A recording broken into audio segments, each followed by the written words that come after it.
कर सुरुवात. स्वागत. वंचित बहुजन आघाडीच्या वतीने आयोजित असलेल्या आजच्या या पत्रकार परिषदेला उपस्थित असलेल्या सर्व पत्रकार बंधू भगिनींचं मी हार्दिक स्वागत करतो आणि सर्वप्रथम पक्षाच्या वतीने भीम जयंतीच्या सर्वांना शुभेच्छा देतो. आजच्या या पत्रकार परिषदेला वंचित बहुजन आघाडीचे राष्ट्रीय अध्यक्ष ॲडव्होकेट बाळासाहेब आंबेडकर हे माध्यमांना संबोधित करणार आहेत. मी साहेबांना विनंती करतो की त्यांनी पत्रकार परिषदेला संबोधित करावं. महाराष्ट्र शासनाच्या वतीने सुप्रीम कोर्टाचा निर्णय वर्गीकरणाच्या संदर्भात लागला होता किंवा लागला आहे, त्याला अनुसरून जस्टिस बदर साहेबांची एक समिती स्थापन करण्यात आली. मुळात आंध्र प्रदेशच्या जुन्या निर्णयाप्रमाणे वर्गीकरण करण्याचा अधिकार जो आहे हा राज्य शासनाचा नाही, तो पार्लमेंटचा आहे असं त्या ठिकाणी नमूद करण्यात आलेलं आहे. SC ST ची जी यादी आहे त्या यादीमध्ये काहीही बदल करायचा असेल तर तो अधिकार हा पार्लमेंटला आहे. पण दुर्दैवाने सुप्रीम कोर्टाने तो अधिकार घेतला आणि त्यांनी निर्णय दिला.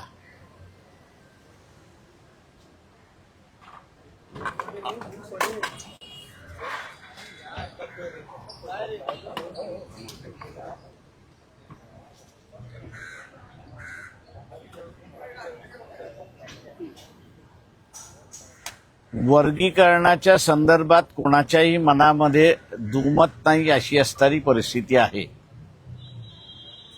परंतु ते वर्गीकरण कसं झालं पाहिजे, कास्ट वाईज सबकास्ट वाईज झालं पाहिजे की ज्या पद्धतीने JNU सारख्या इन्स्टिट्यूशन्स आहेत की त्या रिझर्व्ह कॅटेगरीमध्ये सुद्धा आणि जनरल कॅटेगरीमध्ये सुद्धा काही प्रिन्सिपल्स पाळून इक्वल डिस्ट्रीब्युशनच्या तत्वावरती ते त्या ठिकाणी राबवतात अशी असणारी परिस्थिती आहे. दुर्दैवाने मी असं म्हणेन की जस्टिस बदर यांची समिती जी आहे या समितीने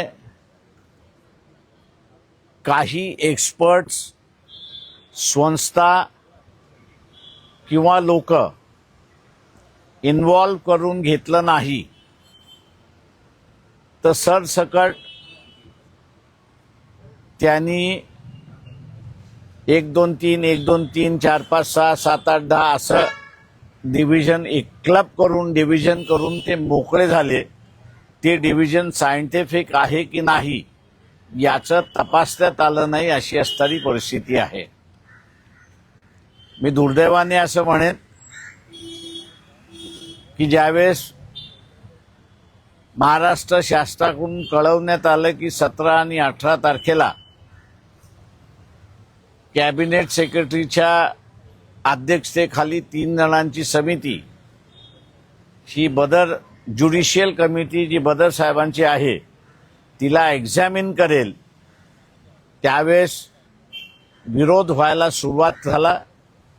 याचं कारण की बदर समितीचा अहवाल अजून प्रसिद्ध झाला नाही अशी असणारी परिस्थिती आहे. तेव्हा नेमकं त्या अहवालामध्ये काय आहे, उडत उडत जी काही माहिती आलेली आहे त्याच्याच वरती वर्तमानपत्रामध्ये घातल्या जाते अशी असणारी परिस्थिती आहे. आणि त्यामुळे एक प्रचंड मोठा असणारा असंतोष निर्माण झालाय. आणि या असंतोषाला लक्षात घेता कालच शासनाने जी काही समिती 17-18 तारखेला एक्झामिन करून अहवाल देणार होती तिला 1 महिन्यावरती ढकललंय अशी असणारी परिस्थिती आहे. शासनाला आमच्या असणारी विनंती आहे की बदर कमिटीचा अहवाल हा पहिल्यांदा जाहीर करा. बदर कमिटीच्या कशा रीतीने त्यांनी असणारं विभाजन केलंय याचं त्यांनी असणारं पब्लिश झालं पाहिजे. त्याच्यामध्ये कुठल्या कुठल्या SC आणि ST मध्ये येणाऱ्या ज्या वेगवेगळ्या जाती आणि जमाती आहेत त्याच्यापैकी कुठल्या अधिक मोठ्या प्रमाणात अनरिप्रेझेंटेटिव्ह आहेत याचं तपासलंय का हा त्याच्यातला महत्वाचा भाग आहे. तो जर तपासला नसेल तर फक्त एरिथमेटिकली म्हणजे गणिताच्या जोरावरती हे 4 ह्याच्यात, हे 4 ह्याच्यात, हे 4 ह्याच्यात आणि त्यांच्यामध्ये 13% जर डिव्हिजन केला असेल तर हे सायंटिफिक आहे असं मी त्या ठिकाणी मानत नाही. तेव्हा एका चांगल्या विषयाचा खोबरं हे शासनाने केले अशी असणारी परिस्थिती आहे. तमाम असंतोष जो आहे, आज बाबासाहेब आंबेडकरांची जयंती आहे. जनता ही असणारं जयंती साजऱ्यामध्ये गुंतलेली आहे. एकमेकांना असणारा जयंतीच्या शुभेच्छा देत आहेत. परंतु जयंती जशी संपली तसा महाराष्ट्रामध्ये आगडोम उसळण्याची शक्यता आहे. महाराष्ट्राच्या अगोदर कर्नाटक राज्याने एक्झॉस्टिव्हली जे पालन केलं ते महाराष्ट्र शासनाने पालन केलं तर असंतोष वाढणार नाही अशी असणारी परिस्थिती आहे. सायंटिफिक रीत्याने जर त्याचं अभ्यास न करता झाला तर पूर्णपणे असंतोष वाढण्याची शक्यता आहे असं मी त्या ठिकाणी मानतोय. तेव्हा शासनाने मी असं मानतोय की जपून पावलं टाकावी. एका बाजूला खाडीच्या युद्धामुळे शॉर्टेज होण्याची शक्यता फार मोठ्या प्रमाणात आहे आणि महाराष्ट्रामध्ये सामाजिक तणाव होणार नाही याची दक्षता महाराष्ट्र शासनाने घेतली पाहिजे असा आग्रह आमचा महाराष्ट्र शासनाला आहे. अधिकाऱ्यांच्या वेगवेगळ्या स्तरावरती असणारी चर्चा त्या ठिकाणी चाललेली आहे. मी एवढंच नमूद करू शकतो की जे काही मला बदर रिपोर्टच्या संदर्भातला माहिती मिळालेली आहे तो बदर रिपोर्ट न्याय देण्याच्या ऐवजी ज्यांची प्रगती झाली आहे त्यांना कन्सॉलिडेट करणं आणि उरलेल्यांना बाहेर टाकणं हाच त्याच्यातला मेन मुद्दा त्या ठिकाणी दिसतोय. आणि म्हणून मला असं वाटतंय की हा शासनाने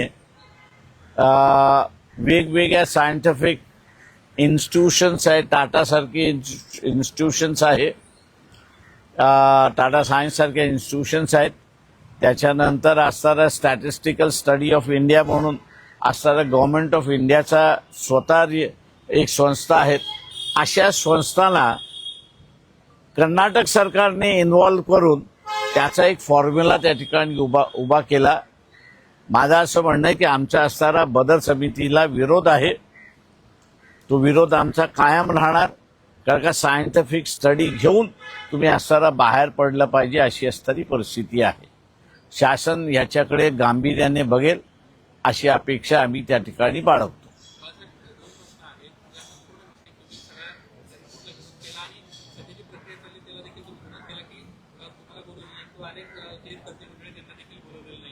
या विषयात तुम्ही सर्वपक्षीय बैठकीची मागणी करणार का? आणि जर तुमच्या मनाप्रमाणे या सगळ्या गोष्टी घडत नसतील तर बाळासाहेब आंबेडकर आम्हाला कोर्टामध्ये जाताना दिसतील? ते मी एक लक्षात घ्या की त्याच्यामध्ये मी जसं म्हटलं बेसिक इश्यूच आहे आणि तो बेसिक इश्यू आता उभा राहिला. तो आतापर्यंत म्हणजे ज्याला आपल्याला म्हणता येईल की आतापर्यंत उभा राहिला नाही. चला सुप्रीम कोर्टाने दिला निर्णय मान्य करा म्हणून अशी जी एक भावना झाली होती, हा सायंटिफिक न केल्यामुळे आता बेसिक प्रश्न उपस्थित राहणार आहे. संविधानच असं म्हणतंय की SC STच्या यादीमध्ये हा बदल करायचा असेल तर तो बदल फक्त पार्लमेंटच करू शकतंय, उरलेलं कोणीच त्या ठिकाणी करू शकत नाही.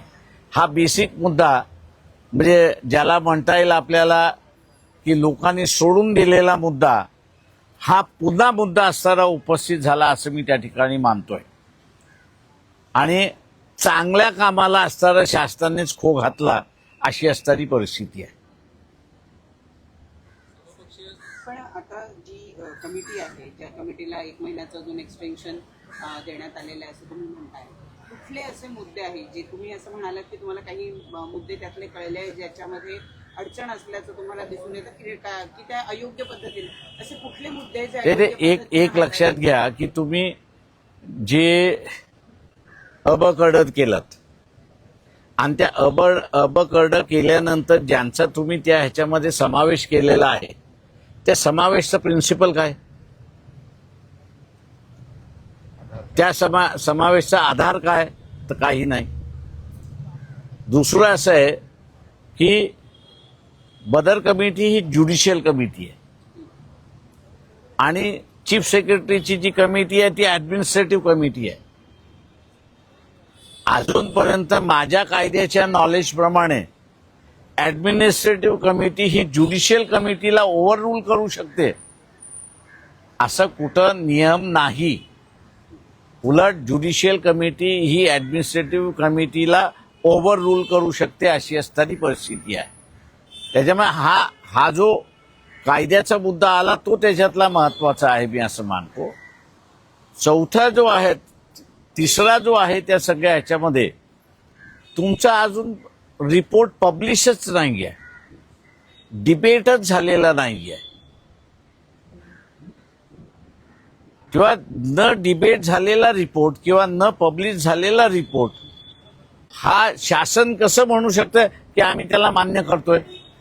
गॅझेट झाल्याशिवाय शासन कुठलाही रिपोर्ट इथे एक्सेप्ट करू शकत नाही असं ब्रिटिश काळापासून आलेलं आहे. चौथा मुद्दा जो आहे मी जसं म्हणालो की ह्याचे जे स्टेक होल्डर्स आहेत, क्लासिफिकेशन केलेले स्टेक होल्डर्स आहेत, त्यांच्याशी बसून तुम्ही बोललेला आहात का? पार्लमेंटनी करणं म्हणजे जनतेने करणं असं मी त्या ठिकाणी मानतो. कोर्टाने करणं म्हणजे 5-6 डोक्यांनी करणं असं मी त्या ठिकाणी मानतोय. तेव्हा ही 5-6 डोकी सुपिरियर डोकी आहे असं मी मानायला तयार नाही. याचं कारण की त्यांच्यामध्येच मतभेद आहेत. अर्ध असं म्हणते की आपल्याला अधिकार नाही आणि एक जण त्यांच्या बाजूला गेला म्हणून असताना त्या ठिकाणी म्हटलं जाते की आपल्याला अधिकार आहे. तेव्हा हा जो समजूतदारपणे मार्ग निघाला असता त्याचा खो आता कोणी घातला असेल तर महाराष्ट्र शासनाने घातला आणि एकमेकांच्या विरोधात SC STला सब क्लासिफिकेशन करून उभं केलंय असं मी त्या ठिकाणी मानतो. माझं काहीच बोलणं झालेलं नाही मुख्यमंत्री. नाही, आता मला असं वाटतं की ठिकठिकाणचे असणाऱ्या हे आहेत, पण मुख्यमंत्र्यांना या संदर्भातलं भेट मागणार आहे. तुम्ही आता म्हणालात की मागासवर्गीय समाजालाच मागासवर्गीय समाजाच्या विरोधात उभं करण्याचा येण्याचा प्रकार दिसून याचं काही एखादं उदाहरण देऊ शकता का? म्हणजे जसं अ ब क ड या 4 वर्गांमध्ये हे विभाजित करण्यात आलंय. आतापर्यंत आपण बघितलं की एखादी कास्ट जी आहे शेड्यूल कास्टमधली ती बऱ्या प्रमाणावर पुढे आलेली आहे आणि बाकीचे अजून जसेच्या तसेच राहील. असं एखादं काही उदाहरण? नाही, माझं म्हणणं असं आहे की हेच जे आपण म्हणतोय की एखादा दुसरा पुढे आलेला आहे आणि उरलेले मागे आलेले आहेत, यालाच माझ्या अंदाजानं कर्नाटकमधलं ज्यावेळेस सायंटिफिक स्टडी बाहेर पडली त्यावेळेस ही वस्तुस्थिती खरी नाही. आणि म्हणून त्यांनी असणारं मग इन्स्टिट्यूशन्स इस्टॅब्लिश केल्या आणि इस्टॅब्लिश करून नेमका पाठीमागे कोण राहिलेला समूह आहे याचा त्यांनी स्टडी केला आणि त्याच्यानंतर त्याच्यापेक्षा प्रोग्रेसिव्ह कोण झालं त्याला असं त्याच्यापेक्षा प्रोग्रेसिव्ह कोण झालं त्यांनी आणि सगळ्यात प्रोग्रेसिव्ह कोण झालं याचं त्यांनी कास्ट वाईज कॅटेगरायझेशन नाही केलं. त्यांनी कास्ट वाईज स्टडी केली, त्याच्याबद्दल हे नाही, पण त्यांनी एकाच ब्रॅकेटमध्ये त्यांना घातलं नाही. तर त्यांनी करताना लिस्ट डेव्हलप असा जो आहे त्याचा एक वर्ग केला, त्याच्यानंतर अजून लिस्ट डेव्हलप दुसरा वर्ग केला, त्याच्यापेक्षा अजून लिस्ट डेव्हलप त्याचा वर्ग केला आणि लिस्टच एकदम डेव्हलप असा त्यांनी वर्ग केला की जेणेकरून सामान्य माणूस असेल, कोर्ट असेल किंवा इतर कोणी असेल त्याला दिसलं पाहिजे की हा जो वर्ग आम्ही अ ब क ड केलेला आहे तो अ वर्ग जो आहे त्या अ वर्गामध्ये ज्यांना आम्ही इन्क्लूड केलेला आहे त्यांची प्रगती ही फक्त 15% झालेली आहे. ब मध्ये आम्ही जो केलेला आहे त्याची असणारी 30% झालेली आहे. ड मध्ये केलेला आहे त्याची फक्त असताना 40% झालेली आहे. म्हणजे त्यांनी प्रोग्रेसिव्हली मागासलेला जो आहे त्याचं त्यांनी वर्गीकरण केले. त्यांनी नुसतं ही जात ही जात ही जात ही जात असं करून त्यांनी केलेलं नाही. असं आहे माझं म्हणणं आहे का कर्नाटकला 3 महिन्याचा कालावधी लागला. तुम्हाला हा कालावधी द्यावाच लागतो. याचं कारण असं आहे की तुम्हाला ज्या समूहाला मिळालेलं नाही त्या समूहापर्यंत तुम्हाला पोचायचं आहे. आता त्या समूहापर्यंत पोचायचं असेल तर तुम्हाला हा स्टॅटिस्टिकल डेटा असणं अत्यंत महत्वाचं आहे. नाही तर माझं जे काही इनिशियल रीडिंग झालं ते म्हणजे within the same caste parallel caste असं मी म्हणणार नाही, विदिन दी सेम कास्ट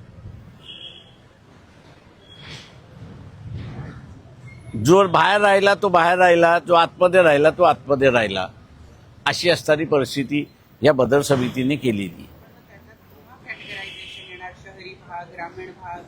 माझं म्हणणं असं आहे की तुम्हाला आत्ता जर करायचं असेल तर तुम्हाला असणारं ह्या गोष्टी करणं सगळ्यात महत्वाचं आहे असं मी त्या ठिकाणी मानतोय. कारण का मुळात मी असं म्हणेन आरक्षण हे विकसित नाही, डेव्हलपमेंट नाही. आरक्षण हे रिप्रेझेंटेशन आहे. शासन स्वतःचं डेव्हलपमेंट जबाबदारी झडण्यासाठी ते आता त्या ठिकाणी होणार आहे. शासनाच्या ह्या धोरणामुळे आता असणारं एक नवीन वाद जो सुरुवात होईल तो मी आपल्याला असं सांगतो की त्याची चर्चा सुरुवात झालेली आहे की जे प्रिन्सिपल तुम्ही असणारा SC आणि ST ला लावलेला आहे आणि OBC ला लावलेला आहे की जो प्रगत झाला त्याला बाहेर काढा,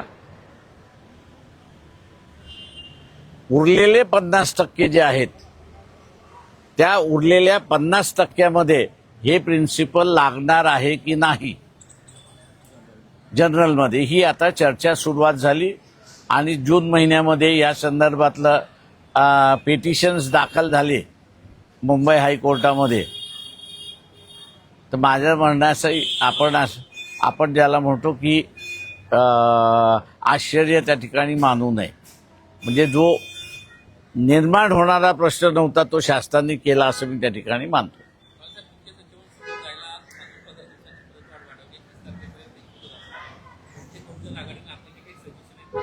आम्ही ह्या समितीला विचारत नाही.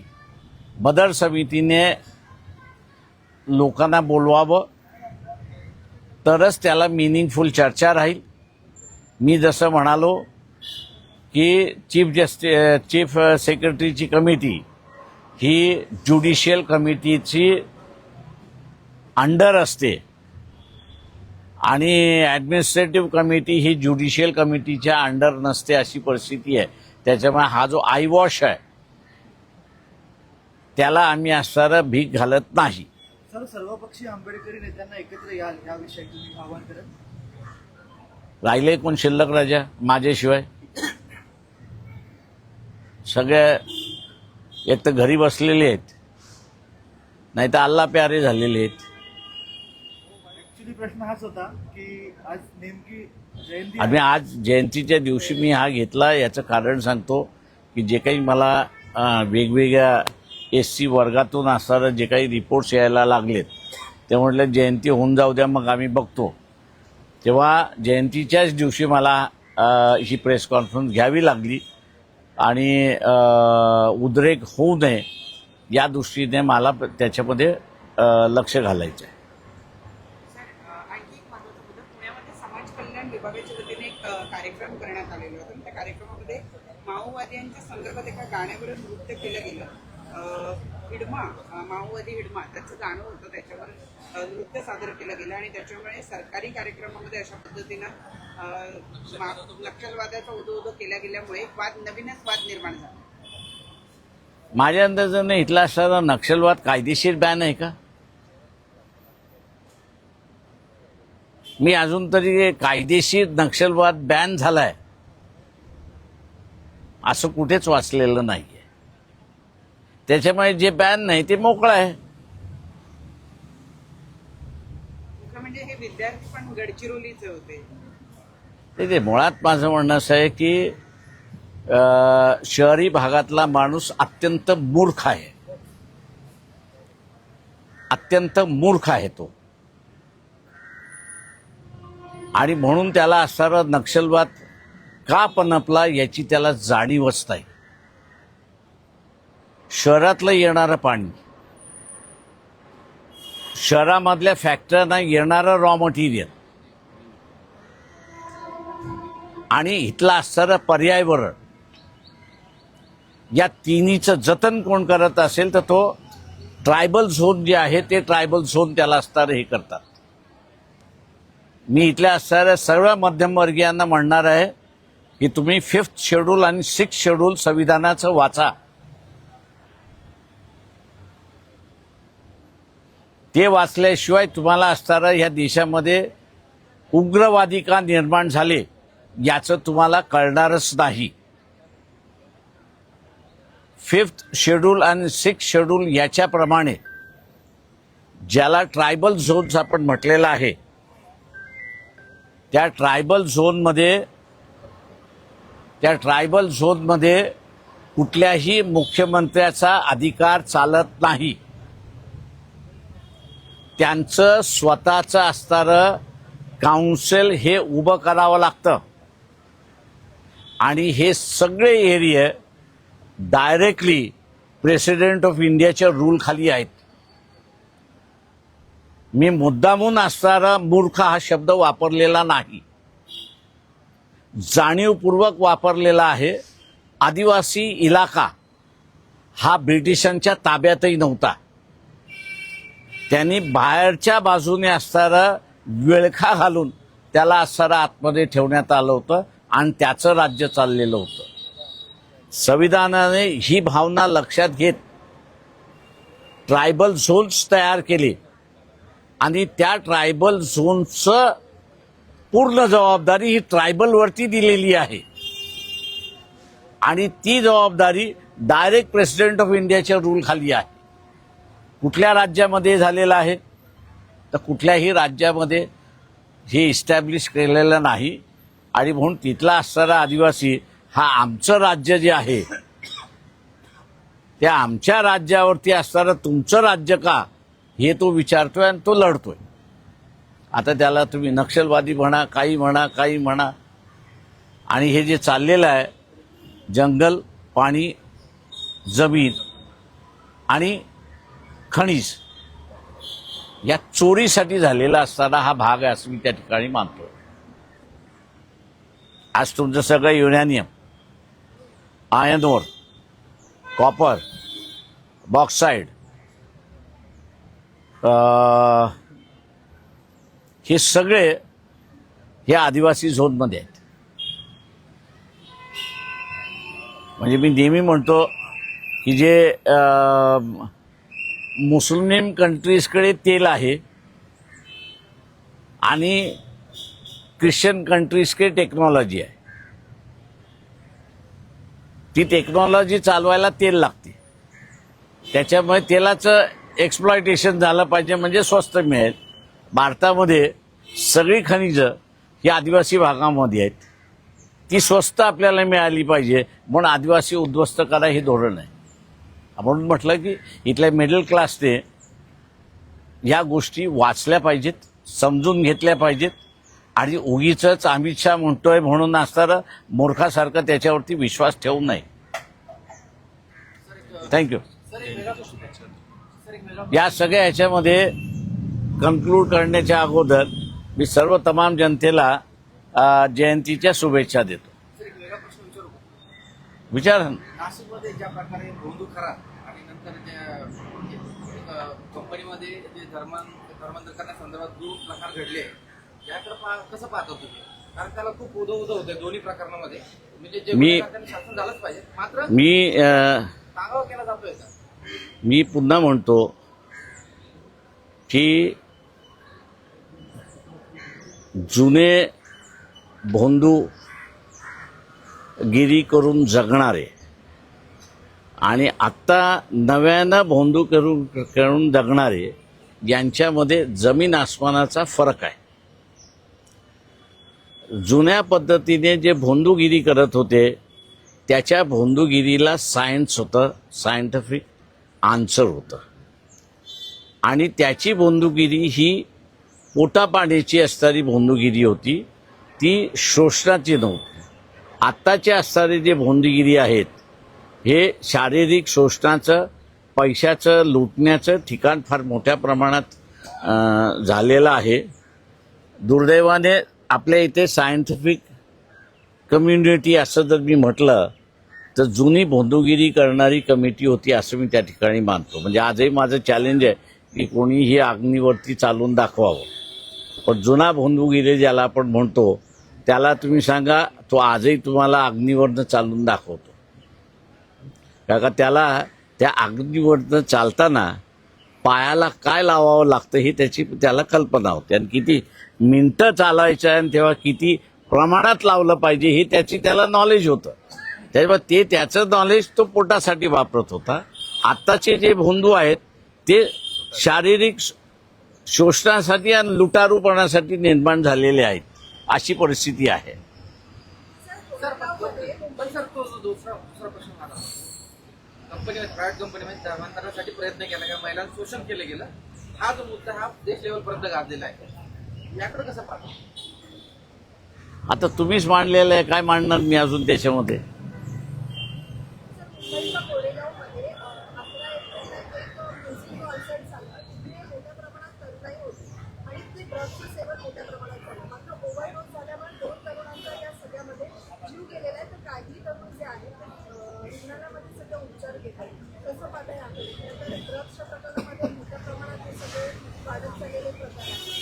पोर्टबंदर, गुजरातमधलं पोर्टबंदर जे आहे एक 3 ते 4 वर्षापूर्वी बातमी आली होती की 18,000 कोटीचा असणारं ड्रग्स पकडण्यात आला होता.